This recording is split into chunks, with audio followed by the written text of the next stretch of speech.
Un joyeux Purim. À propos de Purim, il est dit dans la Torah, et quand on dit Torah, ça vient du langage de Hora'a, qui veut dire c'est une leçon, un enseignement. Qu'est-ce qu'on nous dit? On nous dit qu'il vit Mea Purim Ael. Ces jours de Purim, lo yavru mitoch haYehudim, vont jamais disparaître d'entre les Juifs.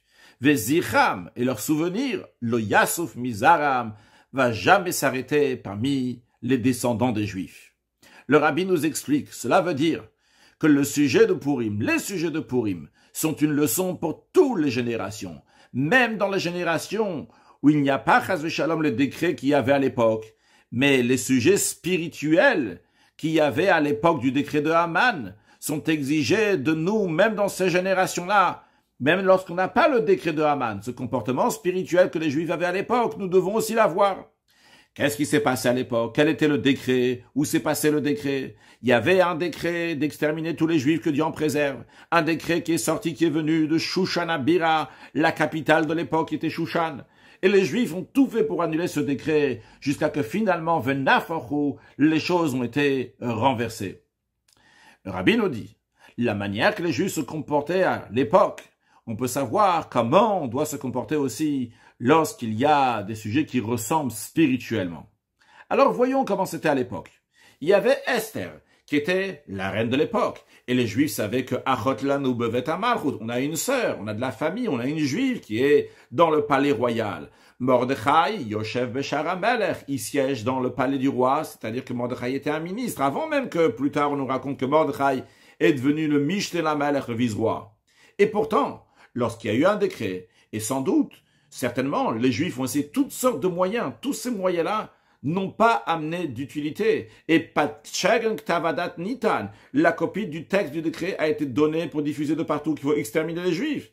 À ce moment-là, les Juifs ont essayé un autre moyen, cet autre moyen qui a réussi. Mais avant de voir l'autre moyen qui a réussi, le rabbi demande, comment on aurait dû réfléchir logiquement lorsqu'il y a un tel décret? On a un proche de famille qui se trouve dans la capitale. Pas juste dans la capitale, dans le palais royal. On a des liens très très forts dans le palais du roi. La femme du roi, Esther. Le Talmud nous dit que Ishto, que Gufodamia, la femme de quelqu'un, c'est comme son corps. Ça fait partie de lui-même.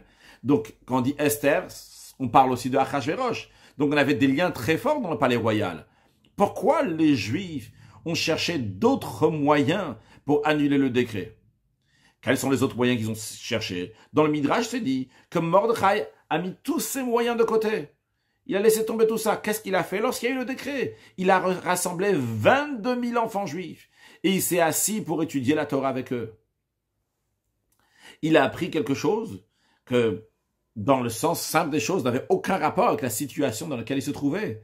Il n'y avait aucune utilité de ce qu'ils utilisaient, ni pour avoir un gain matériel comme une parnassa, pour gagner sa vie ou quoi que ce soit. Comme on va voir dans la suite, c'était les lois du Homer. Le rabbi continue à nous faire réfléchir. C'était une époque dans laquelle il y avait un décret de tuer chas v'shalom tous les Juifs. Le temple n'était pas encore reconstruit, les fondations avaient commencé, mais ça s'était arrêté, on ne savait pas quand est-ce que ça allait reprendre. Achashverosh, lui-même, il a dit que sont déjà passées les 70 années d'exil, que les Juifs devaient être en Bavel, et le Dieu des Juifs dort, ils vont plus ressortir de cet exil. Et d'ailleurs, dans Mishnat Chassidim, qui est basé sur les écrits du Harizal, c'est dit que aussi Haman et la femme de Haman, Zeresh, et les conseillers de Haman, ils ont fait aussi le même calcul comme celui de Achashverosh, quelque chose qui ressemble à celui de Achashverosh, en disant que c'est fini, les Juifs vont rester en exil.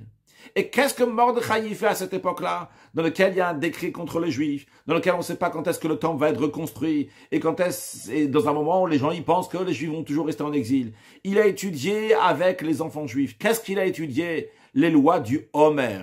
Les lois du Homer, c'est l'oblation qui amenait à base d'orge qu'on cueillait le deuxième jour de la fête de Pessah, de manière plus précise, la nuit du deuxième jour, et on l'offrait donc le deuxième jour de la fête de Pessah.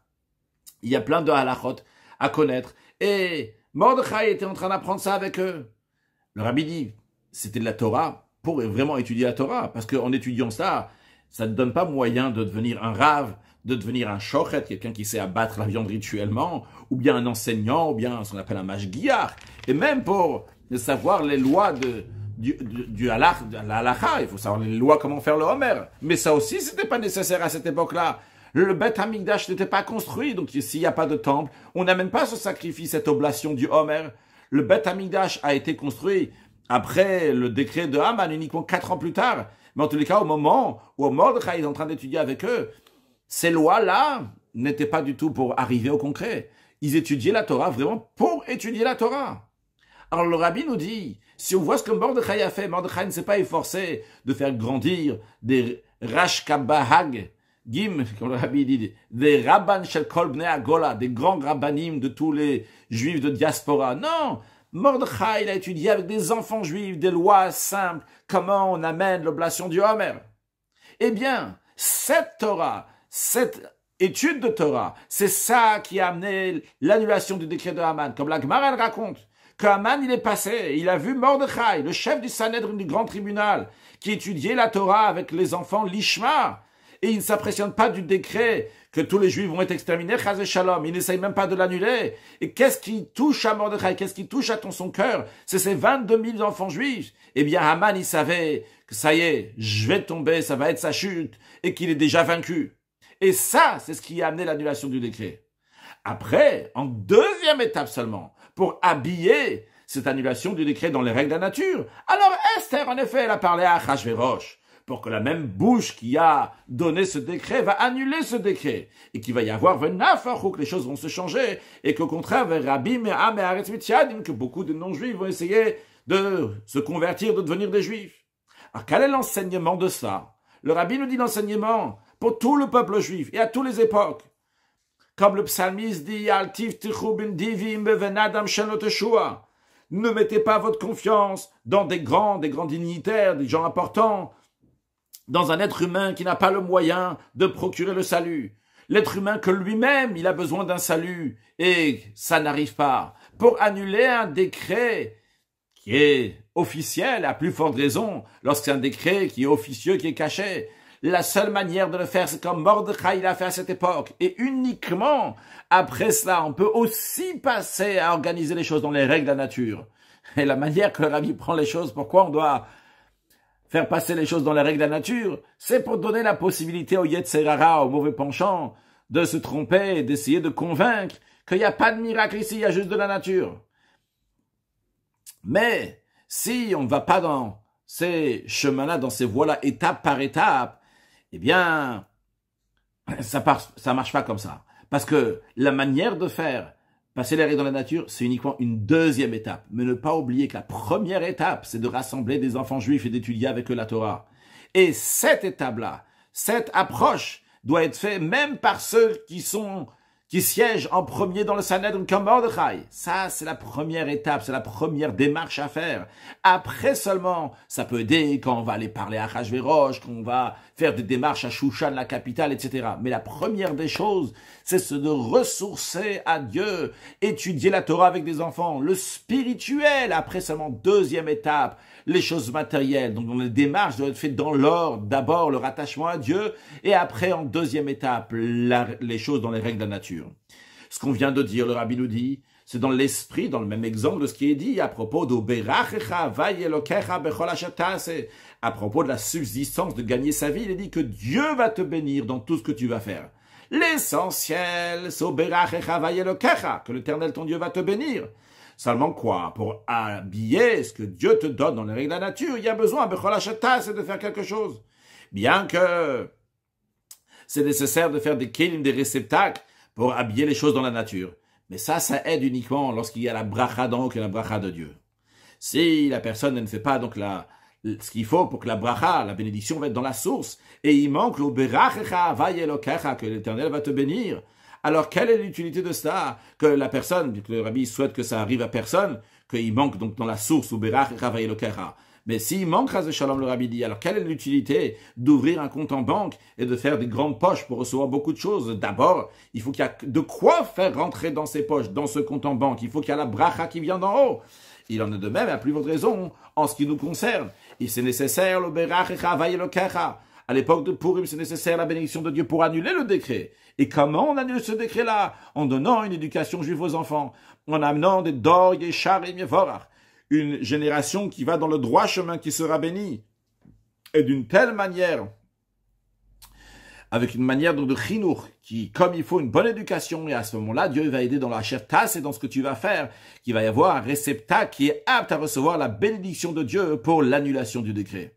Et ça, c'est l'enseignement des jours de Purim. Même dans notre époque, chaque jour, un juif, il doit savoir pour lui, pour sa descendance, et à plus forte raison, les juifs qui ont une influence sur d'autres juifs, à providence divine, ils peuvent influencer d'autres juifs qui sont bannis, ces enfants de Dieu. Eh bien, il faut utiliser cette influence que l'étude va être Beyirat Shamayim avec la crainte de Dieu. Et par cela, il va y avoir un Dor Yesharim, une génération qui va dans le chemin qui est droit. Et lorsqu'il y a un Dor Yesharim, eh bien, Yevorach, il va être béni. Ils vont être bénis dans tout ce qu'ils ont besoin. Et à travers eux, leurs parents aussi vont être bénis, les proches aussi vont être bénis, à travers eux, le Klal Israël, le peuple juif, dans tous les endroits où ils se trouvent. Et de la même manière qu'à cette époque-là, par le fait que Mordechai, il était assis dans un certain endroit, et il étudiait la Torah avec les enfants juifs, des lois Psukot, qui sont déjà donc décidés, qui sont dites dans la Torah. Et par cela, ça a annulé le décret de Hamad dans les 127 provinces dans le monde entier. De la même manière aussi de nos jours, lorsqu'on va étudier la Torah, Beyirat Shamayim, avec la crainte de Dieu, ça va annuler tous les décrets. Et ça va amener que où les choses vont se renverser dans le sens positif, que les Juifs, c'est eux qui vont dominer leur ennemi. Qu'est-ce qu'il l'ennemi des Juifs? L'ennemi essentiel, c'est le mauvais penchant. Et chacun, en fonction de son niveau, va vaincre le Yetzer Hara. Et ça va amener la Geoula, Ashleima Vamit, la délivrance, qui est vraie, qui est totale et vraie. Et il y aura, ou à ce moment-là, il n'y aura pas besoin qu'un homme va enseigner à un autre homme, qui kulam yedu otil mikotam vad gdolam, que tout le monde, du plus petit au plus grand, va connaître HaKadosh Baruch Hu très prochainement avec la venue de Mashiach, ou un joyeux Purim.